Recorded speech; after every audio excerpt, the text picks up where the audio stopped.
Ladies and gentlemen, I would like to invite Mr. Kailash Kulkarni, CEO of HSBC Mutual Fund, with an experience of more than 33 years. With him, Kailash, can you please join us on the stage? He was a member of SEBI Mutual Fund Advisory Committee and was on board of Association of Mutual Funds in India. He also headed Financial Literacy Committee for AMFI in the past. Mr. Kulkarni is a management graduate from Institute of Management Development and Research. He loves to travel around the world and is passionate about adventure sports. Thank you so much, Kailash, for being here. I would like to invite Mrs. Radhika Gupta, a distinguished leader in global asset management industry, currently serving as Managing Director and CEO of Edelweiss Mutual Fund. With over 15 years of her experience, she began her career at McKinsey and AQR Capital before founding Forefront Capital Management, India's first registered domestic hedge fund. A graduate of University of Pennsylvania with dual degree in economics, Wharton, a computer science engineering, Radhika is also a celebrated storyteller, and I am sure you all would have seen her on Shark Tank, writing checks, and she is in huge demand nowadays. My wife has told me to bring an autograph. Yeah, so I think I am honored, and one more thing I would like to share with each of you. Recently, she got an award from Mr. Nitin Gadkari for Most Powerful Women by Fortune India.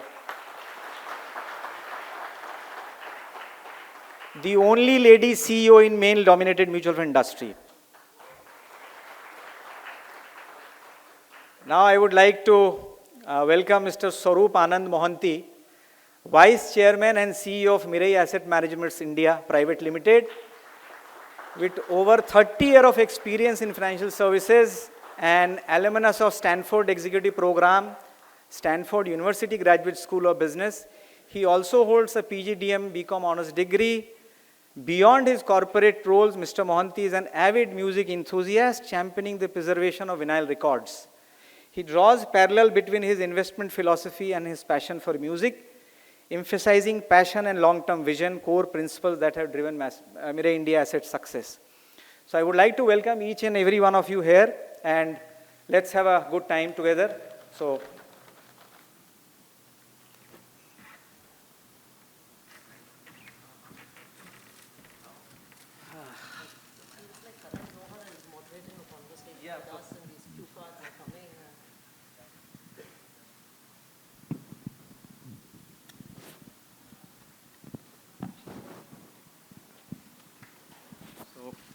the question is to you, Ms. Radhika ma'am. What are the top 3-5 key economic, macroeconomic trends that you anticipate will shape India's growth story leading up to and beyond 2028? So firstly, thank you all. Good evening, everybody. Thank you to the entire Eastern team for having me here. I think coming to Kolkata is always special because of all of you, because of the tremendous food, and sometimes the opportunity to buy sarees. So it's always a pleasure to come here, and thank you. We three of us work on the same road, and we never get to see each other in Mumbai. So it takes Eastern to bring us together in Calcutta. So thank you very, very much. I am a tremendous India bull, so I can probably take hours to answer this, but let me sort of talk about three things that I think are meaningful. One is, if you look at in terms of themes, the whole movement that is happening from unorganized to organized in every sector, the formalization of the economy, whether it is in a sector like apparel. There's a company that started its roots, I'm told, in air-conditioned building in Calcutta called Manyavar, when the whole men's ethnic segment was unorganized and is now a prominent listed company, to a jeweler like Titan. This whole concept of formalization, also aided by the fact that itna digital infrastructure bana hai, I think is going to be a theme in every sector of the economy, and it's an extremely powerful theme. The second one is the fact that you will have 50 to 60 people who qualify as Gen Alpha, the young India, the great demographic dividend that we talk about. And if you look at the history of economies, China perhaps started its demographic dividend sometime in the 2000s. It's coming to an end. Japan started it maybe 10 years ago. And when they had that period of this incredible young population, if they channeled it right, you saw great outcomes for growth. We have that opportunity for the next 20 years. So everything around the demographic dividend, and every time I address college campuses, I say that, you know what, the biggest reason I'm inspired by the India story, it's the young people sitting at campuses, graduating and entering the workforce today with far more hunger, far more risk appetite, and far more opportunities than even my generation of Indians did 20 years ago. And I think the third is this shift from being a single-legged economy on services to finally a push for investment manufacturing. For many years, we thought that manufacturing India ke bas ki baat nahi hai. Now suddenly we see that 25% iPhone हमारे यहाँ बनते हैं. Suddenly we see that we are exporting toys, and there are many other sectors where I believe this story will play out. I think 20 years ago it was impossible to believe that a country like India would manufacture fighter jets and be able to export them, something like Tejas. So the whole push that we are seeing towards the investment side of the economy, I think these are three things that I'm very excited about as we look at the next 5 to 10 years. Thank you so much, ma'am. Next question is to Swaroop. Which specific sectors do you believe will be the primary beneficiary of India economic growth in next 3 to 5 years? And what do you think about all the sectors which gives an opportunity? I think I'll, first of all, thank you, Eastern Finance, for getting me here. Very sentimental to be sitting in this room, especially on an Eastern Finance stable. I mean, I'll make a confession. I came to Kolkata in '96 as a young boy. My career changed because Ajay ji supported me. Is a reality. So thank you so much for everything in my life so far. Pankaj, coming to your question, is actually when you look at the world, and I'll echo what kind of Abhishek said towards the end on George Soros, the boring the sector, the longer it is. For me, when you look at India, and there is this secular submission or conclusion that India is the growth economy for the next 8-10 years, without doubt, the core of India is consumption, right? And consumption has changed with lifestyle change. I mean, today, forgive me for saying this, if you don't buy a car above a certain level, you will not declare that you've bought a car, right? The bags are changing. The world is changing. There are two types of people. Either you are with iPhone or you are not with iPhone, right? And if you're something below, probably you will not show the phone out. So consumption remains the core. And with 2026 salaries changing and more money in people's pocket, please understand, India in 2005 was 65% low income. In 2030 will be only 15% low income. This is the highest wealth creating country at an individual level right now in the world. So consumption remains core. My favorite theme always remains healthcare. So any particular scheme of Mirai asset? Trust me. Should look forward to? Trust me when I see this. Buy any healthcare fund of your choice. And I will talk after 10 years. जो पैसा बनेगा उसमें से छोटा हिस्सा से मुझे एक लंच करा दीजिएगा ये Chinese में. Okay. Healthcare remains the core because healthcare is not yet started. Some dear friends came to Calcutta in 2001-22 to form a hospital called West Bank. Very senior doctors. And then they had told me that the penetration of insurance will generate healthcare in India. Now when you go to a hospital, the first question is not what your disease is. And suddenly all that. So healthcare is my favorite perpetual sector in India. You cannot ignore banking. Again, I don't have a fund with that disclosure. Buy a capital market index and I will talk after 10 years. I have a fund. You can buy mine. Yeah, please. Highly recommend. Okay. Please, any capital market index fund and sit for 10 years, I will be responsible. That fund I don't have. right? Healthcare I have. Sure.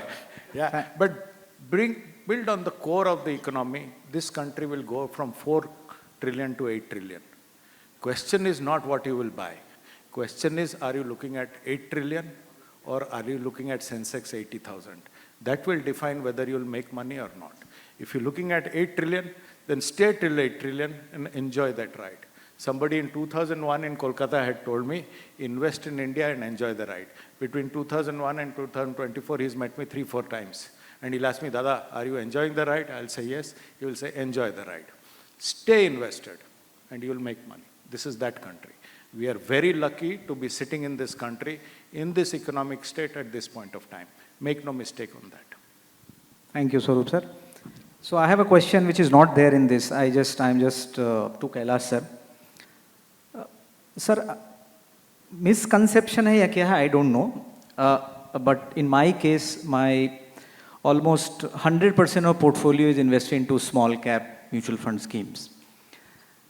लोग बोलते हैं बहुत risky है. मुझे लगता है कि अगर लंबा खेलें तो रिस्क नहीं है. According to you, what do you think? ये जो misconception है कि small cap में नहीं लगाना चाहिए पैसा, क्या करना चाहिए? The way things are happening, what's your take on that? So I'll talk about a small cap scheme in a minute, but I just wanted to bring one important point out here, and we talked about Eastern Finance and thanks them. But honestly, if we look at India and start counting the number of companies who have completed 50 years and successful 50 years, you can count them on your hands and toes. So I think that deserves a huge round of applause for Abhishek and Amresh. Because there are very, very few companies who have the guts to say that we are 50 years old. Very, very few companies. So congrats to you and wish you all the best for the next 50. You're asking this question to somebody who's sold. I strongly believe in the India story, like Radhika said, like Swaroop said. And if India is expected to grow faster with all the manufacturing and everything that we spoke about, obviously there is a large set of companies beyond the top 100 companies which will grow and hopefully grow faster than the top 100 companies because of the size, etc. The scope and potential of these companies, the sectors that they operate in, many of them are not listed today and they'll come up for listing tomorrow. There's a massive potential out there. This comes with the risk of volatility. So if you choose a good company, small, medium or big, be prepared for volatility, especially with smaller. So you will see the minus 25% also, but you will see the plus 40% also. But if you are seriously believing in the Bharat story, then there's absolutely no problem in being more small and mid-cap oriented. Only, again, caveat, volatility. If you can bear volatility, if you can ride volatility, it's your best friend. In fact, what I keep telling people, and the investors have become very wise nowadays. When we see these dips of 1.5%, 2% on a single day in the market, we actually end up getting more money today.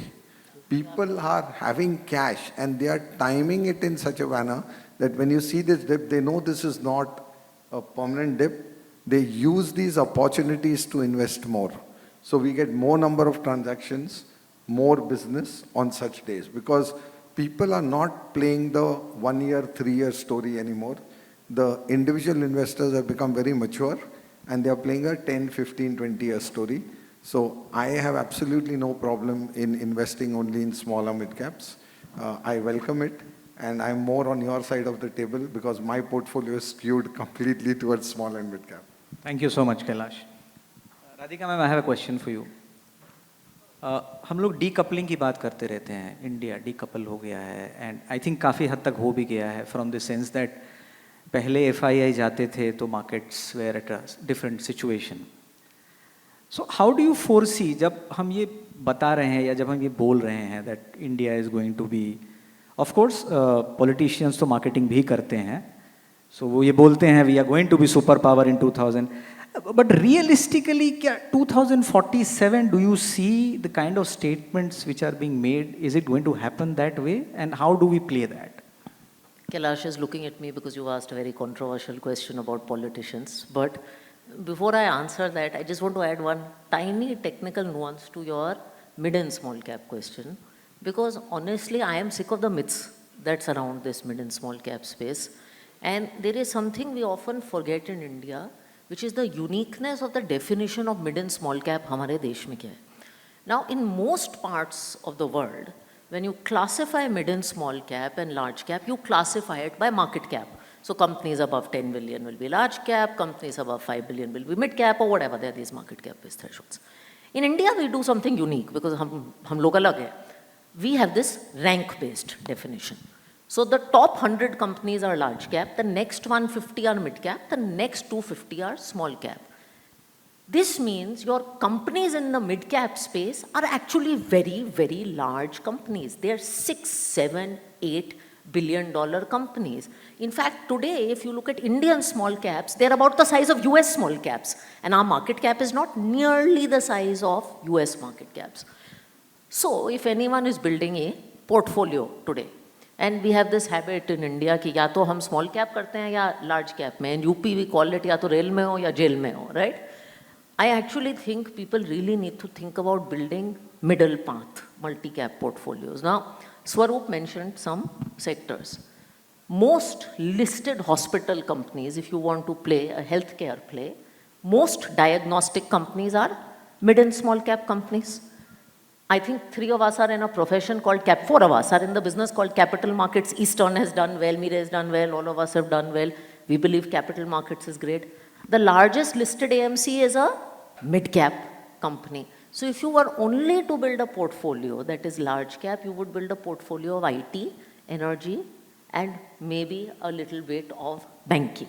If you want to build a portfolio that represents India of 2047, you have no choice but to include mid and small cap. So I wanted to start by saying that. Now, capital flows, all this noise, decoupling, I'll say a couple of things.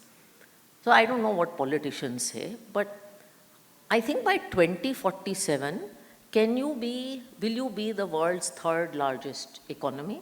I think that is for sure. Today you are by far the world's fastest growing major economy. And if you continue to grow at 6 to 8% growth, you have a very good shot of being a developed or reasonably middle income plus $16,000 to $20,000 per capita economy by 2047. The 3rd largest economy in the world in 100 years, I think is a very good idea. At 16 to 20,000 per capita, I think you've taken care of your citizens exceptionally well. So I think this is reality. Now, if India grows at 9 to 10%, I think this can be achieved faster. If we grow at less than 6%, this is a problem. But I think 6 to 8 is a clip that we should be able to do. I think as far as decoupling, there's part decoupling and there's not part decoupling. What is true about decoupling is our market today is not dependent on FIIs the way it was.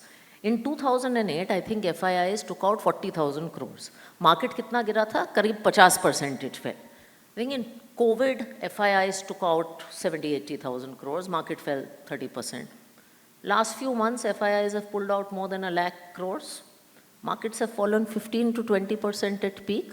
Why has that happened? Because people like you, people like us have resiliently been doing SIPs. And every time the SIP book number comes out from the industry, journalists call and say, this SIP book, it's grown again? How has this happened? So I think that decoupling of capital market becoming more Atmanirbhar is realistic. I don't think you can decouple from the world at large. You still need to have trade agreements. You still need to reduce tariffs. The fact is, Indians depend, we have companies opening global capability centers in India almost every week, right? We have Indians who are leading large companies as CEOs. So I think decoupling is a slightly tricky word.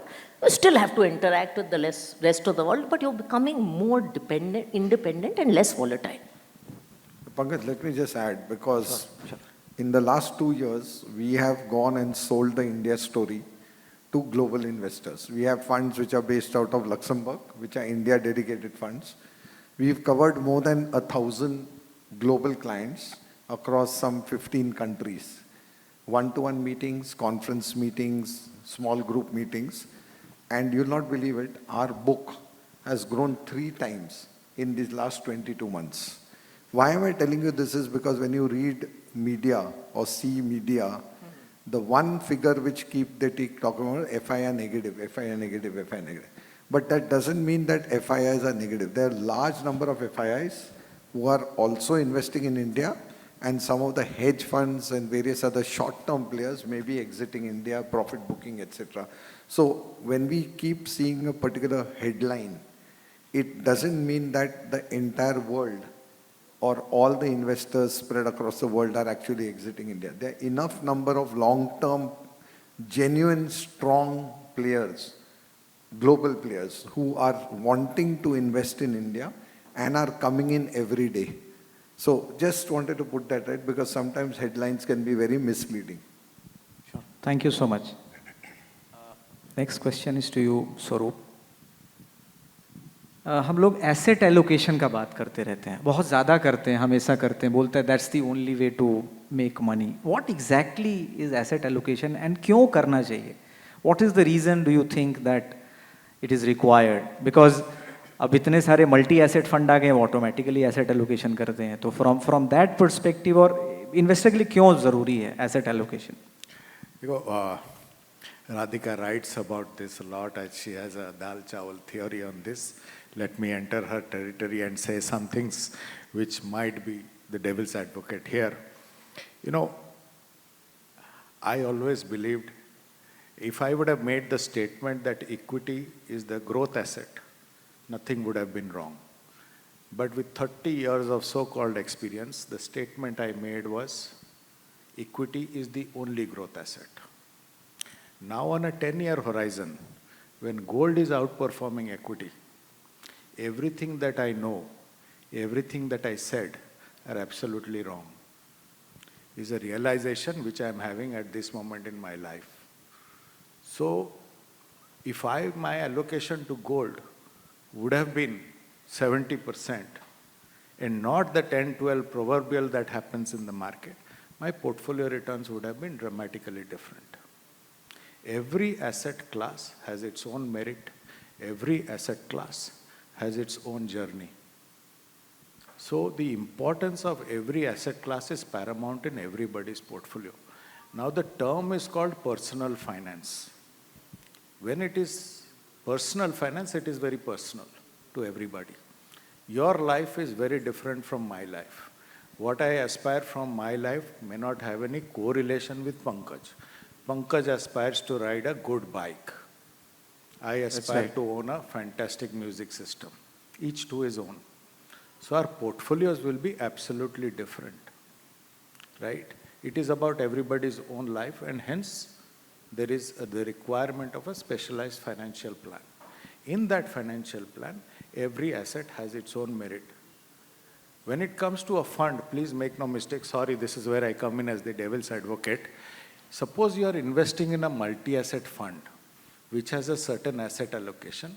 The asset allocation of multi-asset is its own asset allocation. It's not your asset allocation. When you are investing in the multi-asset fund, thinking it is taking care of your asset allocation, you are actually changing your asset allocation to that fund's asset allocation. If you are okay, there's no problem. So please do not look at multi-asset or asset allocation funds as your asset allocation. Buy the fund on the merit of the fund. When it comes to Europe, almost 90% of retirement money goes into multi-assets.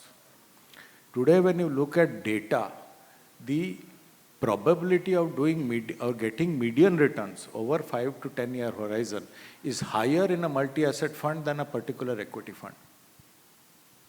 Hence, the cyclical nature of the asset classes will define the need for each asset class in your portfolio.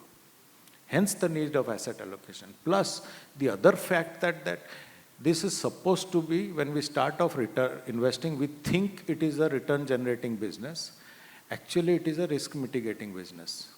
The closer your portfolio is to your risk profile, the better the investment journey. And everybody's risk profile is different. My risk profile at 25 was different. When I had my son was different. When I got, I was providing my son's education was different. And now when I'm preparing for my retirement kitty, my risk profile is different. My mother is a small cap investor because she has pension.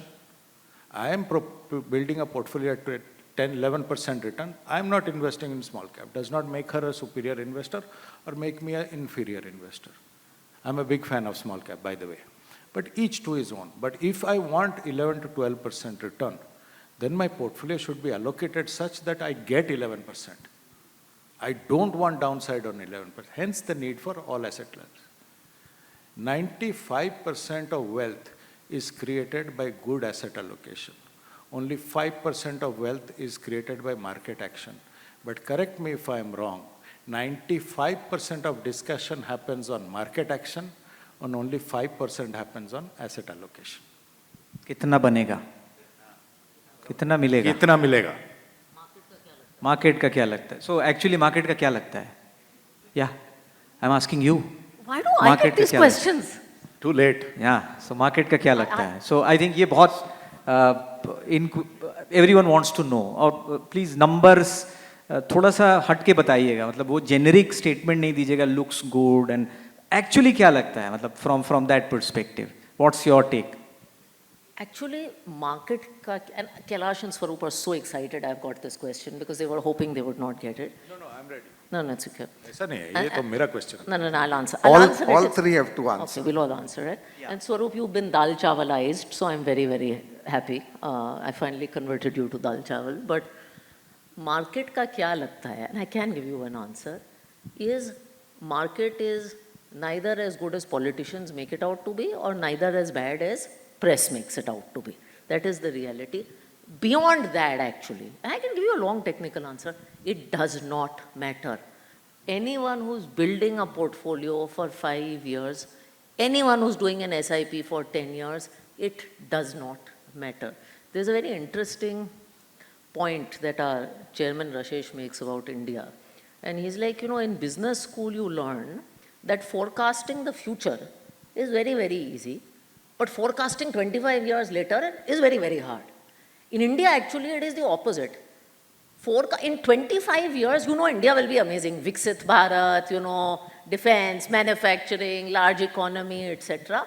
Agle hafte kya hoga? Jane Street, Adani, SEBI, one more drama, state election. Nobody knows. So I actually think we need to spend a lot more time looking there than looking here. India is like searching for a pot of gold at the end of the road, but the road is always under construction, like most of our roads. Yeah, thank you. Kailash, you would like to... Now he can actually tell you Any market का inputs? क्या लगता है. बोलिए, market क्या लगता है? Market बहुत अच्छा लगता है, but you told me not to say that. Okay, so I just want to go back to that asset allocation because it's linked to the market. I think one of the fundamental mistakes we make when we do asset allocation, especially people who are salaried, we have something called provident fund. That is fixed income. And we don't take that into account when we do asset allocation. So when you say that I've invested more in equity, yeah, it is not because you are 100% wanting to be equity. It's because you got one kind of a backstop of provident fund, which is your fixed income allocation, or you got insurance policies traditional, which are not ULIPs, traditional, which are fixed income allocation. So we should count all these products as when we do asset allocation. I think that's one thing I just wanted to say because many times we miss that part of it. When you talk about market, if I knew the market high and I knew the market low and I knew next week or next month what's going to happen, honestly, Pankaj, मैं यहाँ नहीं बैठा रहता. मेरा Bermuda में एक 14 bungalow villa रहता. मैं हैमक में 2 कोकोनट ट्रीज के बीच में I would be sipping a nice coconut water with something mixed in it. Okay, given the time of the day, I need to say that, So that's how it would be. But structurally, is the market going to give you very good returns over the next 10, 15 years? And I truly believe so. And I believe that India is the best positioned country to give you supernormal returns. And when I say supernormal returns, I want to caveat that Even a mid-teen return is a supernormal return. If you get more than that, consider it a bonus. It is not a normal return. A supernormal return is something which is 50% over your Government of India rate. So if today your Government of India rate is around 6.5, you say 50% more, say round it off to 10%. So we generate something called an alpha, which because we are supposed to give that to you. So 12%, so 13, 14%, phenomenal.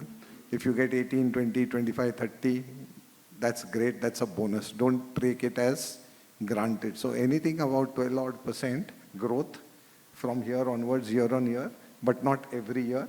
It will go up and down over 10 years. You can just calculate the Sensex and Nifty and see what it is.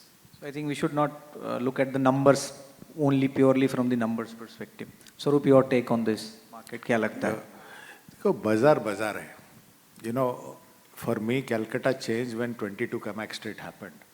People shifted from Godiahat to a market which you could see called Shopper Stop. It is the same market where the buyer and a seller meet. The place where the buyer and seller meet is the price. Some people don't like the product, they sell it. In the stock market, it is not a shop buying it, it is somebody else buying it. The day you feel you don't like a stock and you want to sell it, somebody has to necessarily feel at that moment that it's a good stock for it to buy. And that is how the trade happens. So there is a contra in the market every day in every trade. You might think it is wrong, somebody else will think it is right at the same moment. It's a market. When you project it in a long-term horizon, again I repeat my first statement that you are absolutely lucky to be sitting in this country.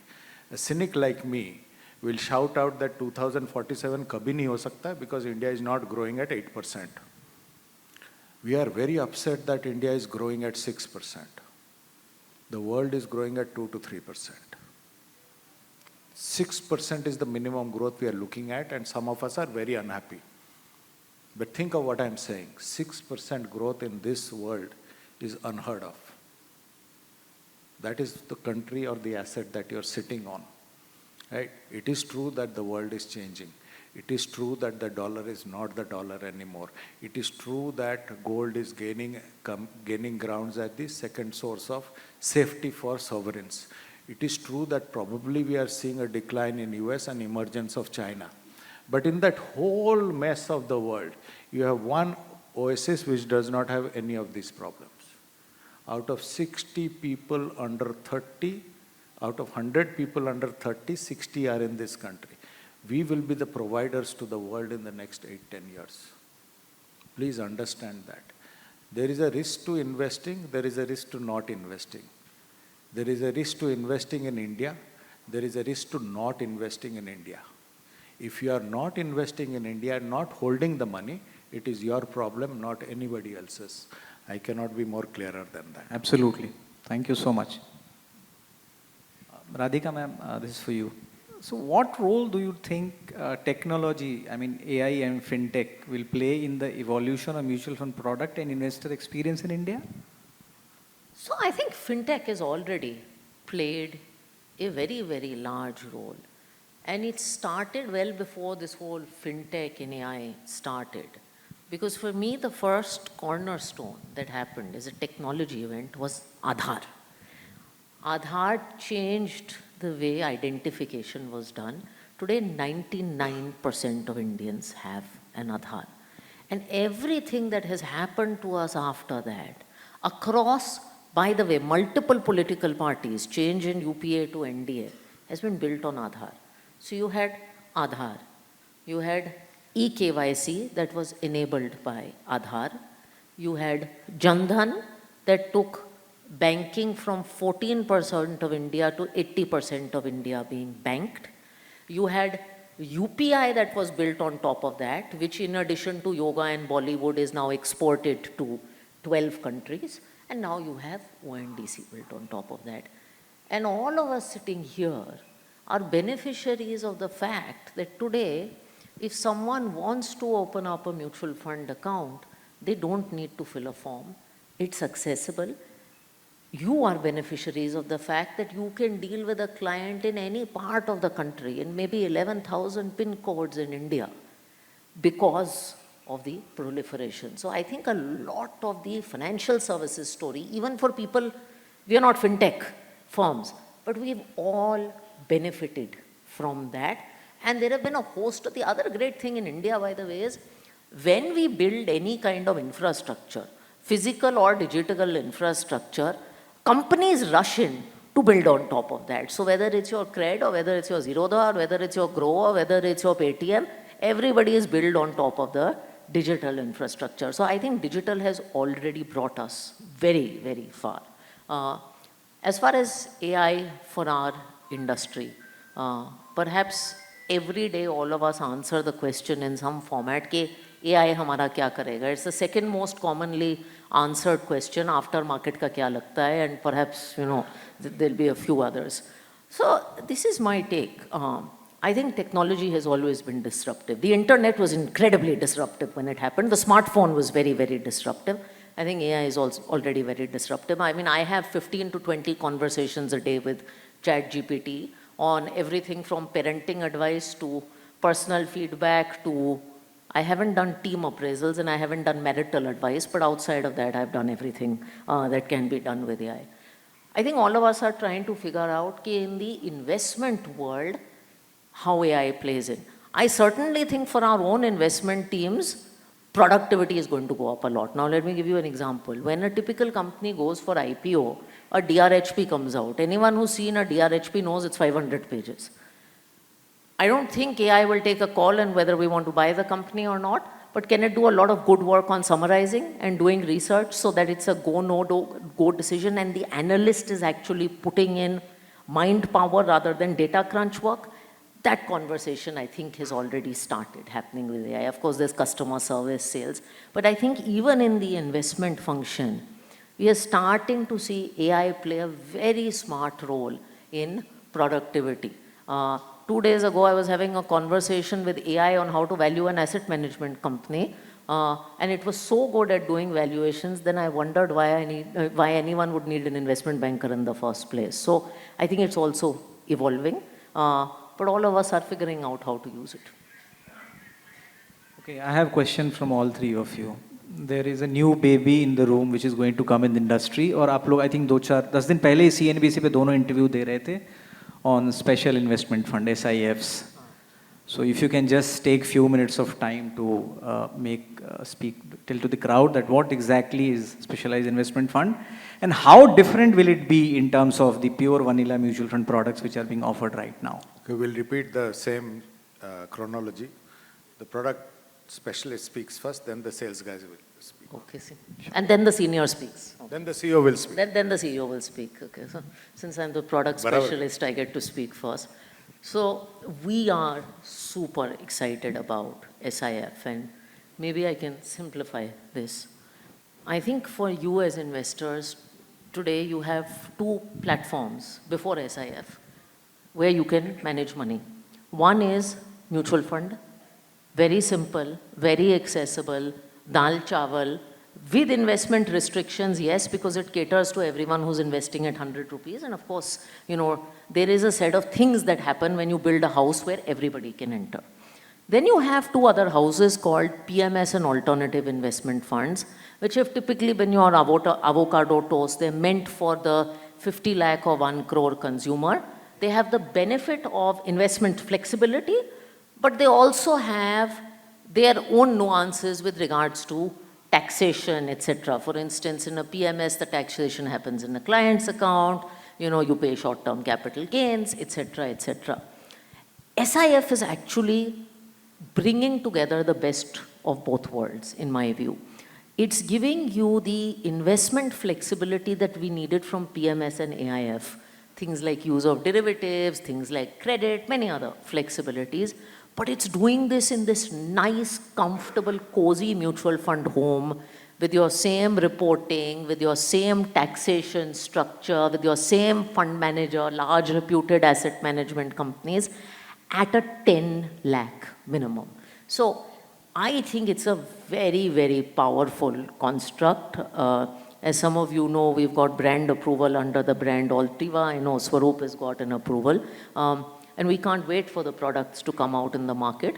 The only nuance I will make here, and I'm not saying it because you guys are here, is with the SIF, I really encourage the investors to work with their advisors, and I'll tell you why. In mutual funds, things are still standardized. 3 of us run mid-cap funds, but the mandates are very tight. Mid-cap means 65% in 150 stocks, etc.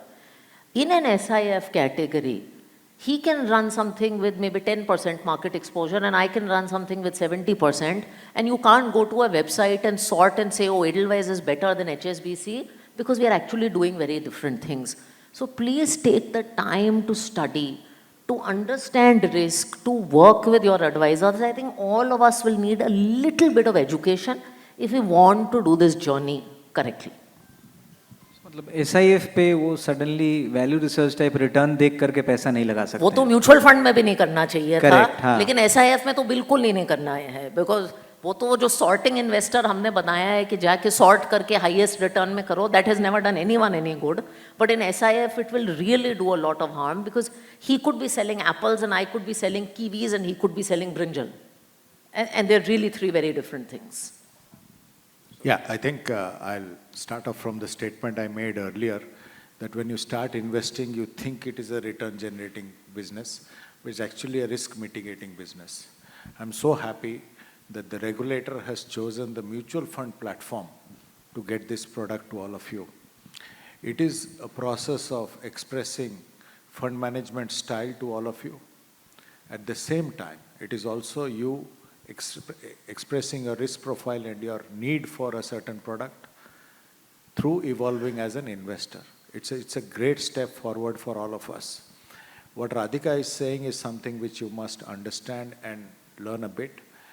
First, if there are 5 SIFs in the equity category, 5 fund managers can express it very differently.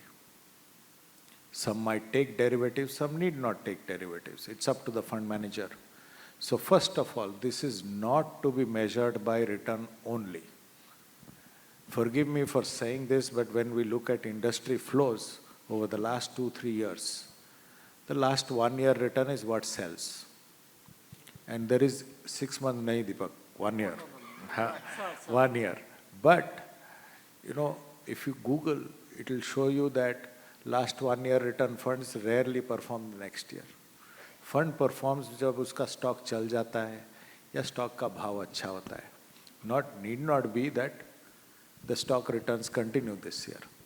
In fact my personal allocation is inversely proportional to last 1 year return. Right, think about it sometime. Yeah, SIF is that product which expresses risk far better because the ability to do that has been given to us by the regulator. And I echo Radhika in saying that what kind of SIF is suitable to you should be advised. This is an advised product. Please take that in cognizance, because they can then, I'm not saying that because I'm standing on an Eastern financial platform, they can assess which product is right for you. 5 SIFs will not be the same. Why I'm very happy is each fund management team is not bound, like the mutual fund categorization, to work within a certain boundary. We are allowed to express our fund management style in the way we want. And that's something which you should start. Since we are starting this at the inception stage, I think thoda bahut risk ka baat kare to behtar journey ho sakta hai, is my only opinion. Your take on this, Kailash? So as both of them have appointed me CEO, I hope you don't expect Visiting card mein likha hai CEO. So at the start of the conversation, she said product, you said sales, and you said I'm the CEO.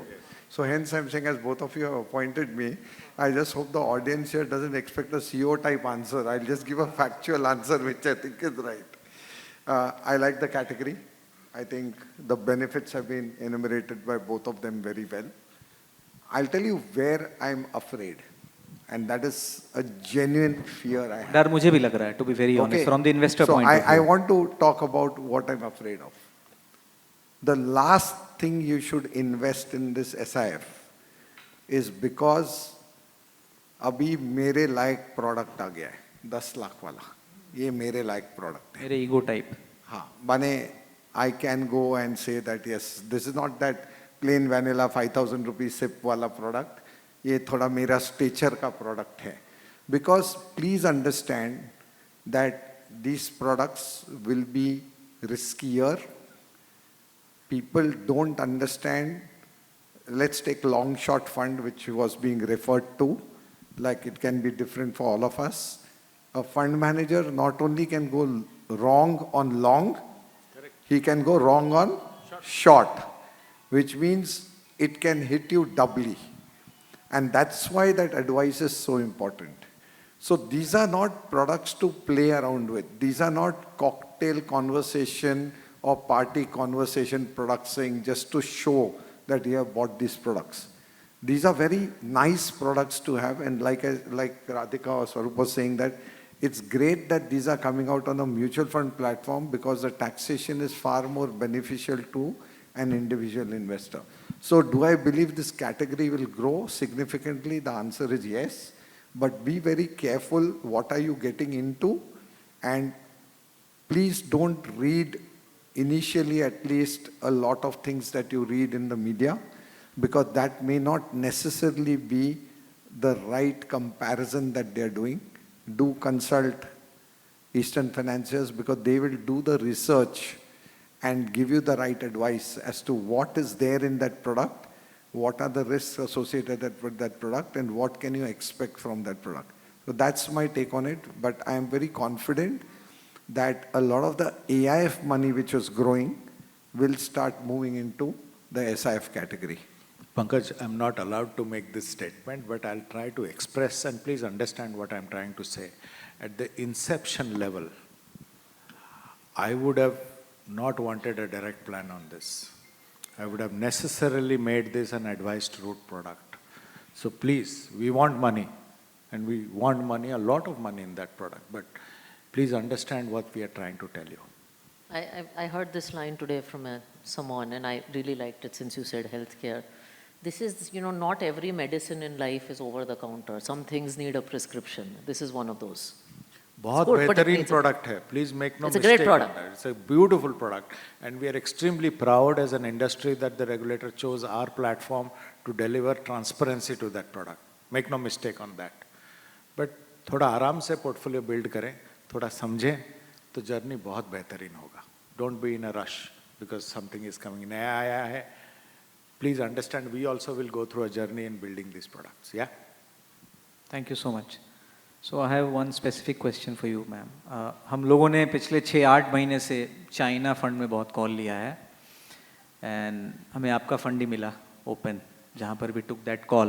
Yeah. So what is our view on China in terms of जिस multiple पे available है, and of course हम लोगों ने जब tactical call लिया, you also have. So हम लोगों ने जब tactical call लिया in China fund, from that time investors have made money. Right. So going forward, what's your view on this fund, and how can one look forward into this?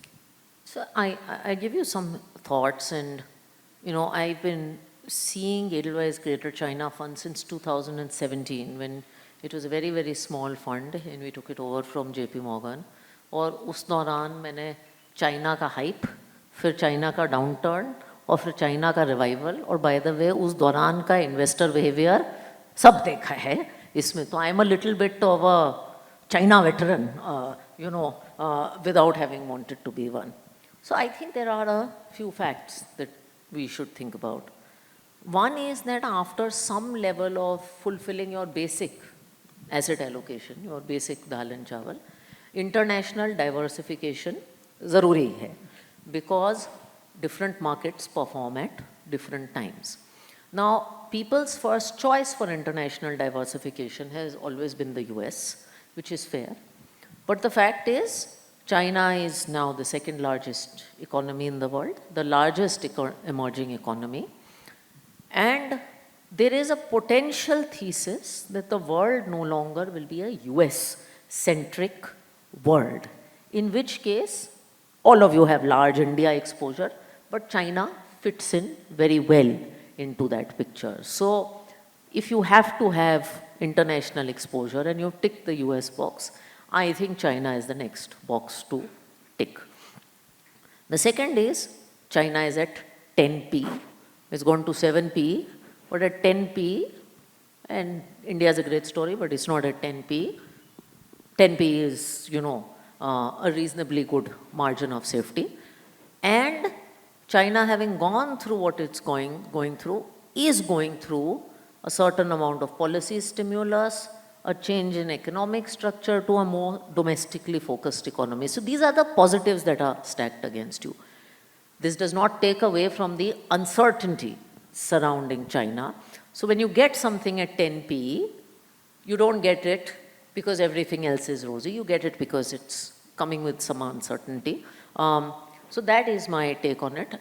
It certainly should not be your first investment, but if you are an evolved investor and have a view of the world, which I think is a fairly reasonable view, that the world will move to be less US-centric and more ASEAN and other market-centric, then I think China is a very compelling story. And capital flows are also going to start or have already started looking at that market. By the way, our fund not only covers China, it covers Greater China, so it also covers markets like Taiwan. Swaroop, your take on that? See, my take will be very absolute. Okay. I will watch very patiently how people thought that everything Chinese is bad turn to everything Chinese is quality. I will watch very patiently this change in people over the next 5-10 years. That is what China has done in the last 5-7 years. जब इतना गाली पड़ता है किसी को ना, आदमी शायद घर में बैठ जाता है. वो वैसा नहीं था. They built the last 5-6 years in an opaque manner. They closed down all kind of information to the world. We shut down our China fund earlier in 2013 because we couldn't ask the PE of the stock. Right? We said then we can't run that fund. But in the next 10 years, it has already started. We are not able to acknowledge that because of our baggage of China. Make no mistake, this is the beginning of the Chinese era in the world. There is nothing that will be in this room which will not be Chinese. From conquering the car market to the cables that are there in this hotel are from that country, whether you accept it or not. When we say this in India, people don't take this in the right spirit. In 2047, when we are 8 trillion, there'll be 40 trillion. If they want money, they will take money. That is their status. So if you are holding the fund, my humble request, don't sell it. And we will talk after 10 years. And actually that is the problem. The investment advice is, see what happens is when India has a little bit of a downturn, because it is our home market, थोड़ा समझ में आता है. जब China में downturn होता है, I feel investors get very confused. Then suddenly it goes from being a high growth market and all the lovely things Swaroop said to a very opaque market, और ये तो समझ नहीं आता, और ये तो scam है, और ये. I think you have to think of China with the same kind of horizon that you think of India investing. And the other thing that people come to me and say is, and this is at least my anecdotal experience watching both the India and China products, is China often is inversely correlated to India. That's not the relationship that's set out to be, but China often does very well when India doesn't. And India does well when China doesn't. So the big mistake people make of comparing is, अरे यार, I bought the China fund, but इस साल तो India बहुत अच्छा किया, it underperformed the Nifty. The purpose of diversification is you bought different pieces of food so that they would add different things to your body. So you have to remember, China will do well in different circumstances than India, and you have to write that out. Now, taking nothing away from the India story, India is just 3% world market cap. NVIDIA market cap is 75% of India market cap. Okay, I was in San Francisco, Palo Alto when DeepSeek happened. There was stunned silence in the seat of AI of the world. So please, underestimate China at your own risk, is my submission. At Mirae Asset, we are incredibly bullish on China right now. We have dumped our English-speaking people to hire Chinese to sit out of Hong Kong. That's our view on China now. Thank you so much.